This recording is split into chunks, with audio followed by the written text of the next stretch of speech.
Taurus, this is Tina with 85th House Vibrations, and I just need y'all to come here real quick. That's what I'm calling this session. Why? Because I do not want to put a reading out while Mercury is still in retrograde. Like I told Aries, I tried this last week, tried to get an early start. It was a disaster. I scrapped, no shit, I scrapped 10, 12 videos because it was a disaster, but I really tried anyway.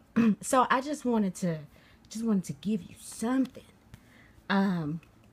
So I'm doing this with my phone, quick little 3 card, and it's just like, you know how somebody's like, come here real quick, let me tell you something.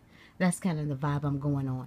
And then I am going to come back after the 5th, you know, probably a few days beyond that, give Mercury a chance to come out of its shadow.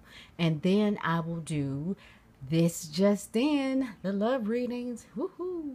Okay, Taurus, let's get started. This is going to be for Taurus, Sun, Moon, and Rising. The first card we have is the Tower reverse, Taurus.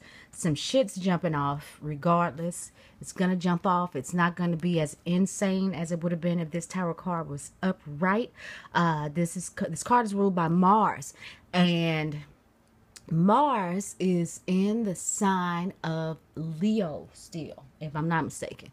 Mars still in the sign of Leo, which means it's still pretty close to the sun, even though the sun is in Virgo.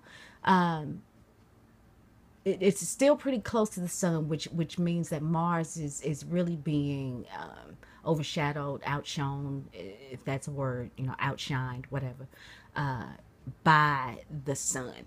So as we get into September, Mars is going to, you know, move out of the sun's influence. Mars wants to do what it wants to do, and it's being held back a little bit by the power of the king, which is the sun. So, you know, pulling this Tower card reverse and this card being ruled by Mars, it could be because Mars is still under the powerful influence of the sun, and Mars can't shake things up the way that it wants to right now because his boss is looking. The middle card is, okay, we got the King of Coins reversed. You're not feeling like, Taurus, you may be feeling like, you know, everything that I've done, everything that I've gone through, all of this work that I've put in, and I am still not the master of my domain. No, this is not Seinfeld, people. Oh, okay, and the last card is the Ten of Swords reversed. Taurus, not gonna lie, things is looking a little shady for you as we do this reading. This is the Ten of Swords, and this is a Sun and Gemini card. This talks about too much, you know, it's just too much information. It's more than you can handle, and you know, you feel really stabbed in the back.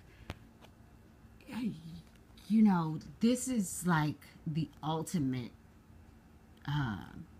intellectual or verbal betrayal. This is a Sun in Gemini card. There's be a lot of gossip and things like that. The good news is, Taurus, is that this is the 10. Next we move into the court cards. So this can get no more intense than it is. This is endings and new beginnings, which is what 10s are. The other thing too is, like I said at the top of this video, Mercury is in retrograde, right? So shit's going on with communications and things that you don't like, shit that you don't want to hear. People might be talking crazy to you. You might be, you know, finding out a little bit too much stuff. You know, you're thinking too much, and it's all seeming mushy and mucky. And Gemini, which Sun and Gemini, like I said before, is what this card represents.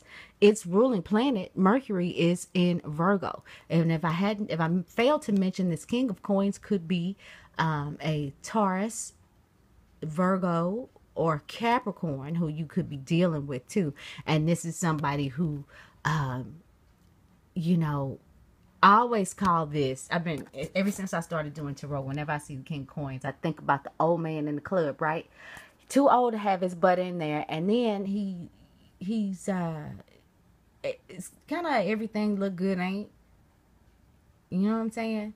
Um, it gives me a little bit of a Venus in retrograde vibe. You know, when Venus is in retrograde and you see something, believe me, I just made this mistake with a whole car, people. We'll talk about it later. But you know, you see something that looks really good and it turns out to be not that at all.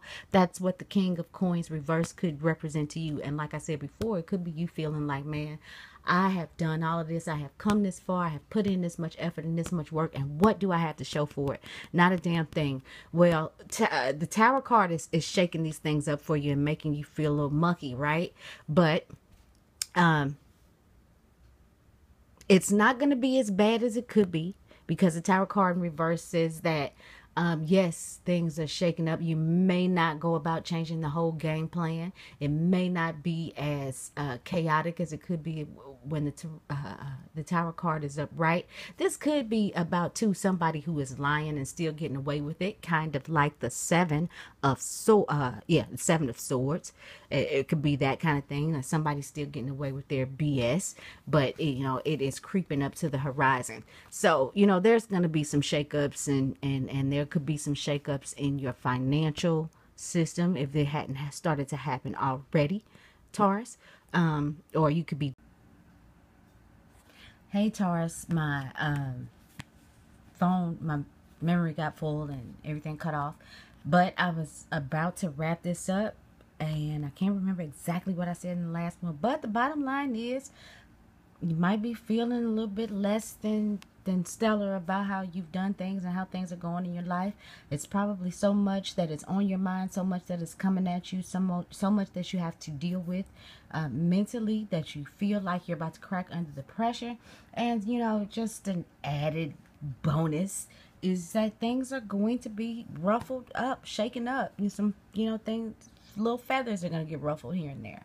However, as I was trying to say before, maybe with the Ten of Swords, there's no further that you can go. You've really gotten all of the bad news that you can get, and now you know you can start over and get a fresh start, and you can come towards whatever these situations are with a fresh state of mind. So that's it. I'm going to wrap it up. Before this goes out again, if you'd like to schedule a personal reading with me, you can do so by contacting me at tina@85thehousevibrations.net. Thank you guys for watching, and I think I already said it before, but I'll see you guys after the 5th with this just in. Love.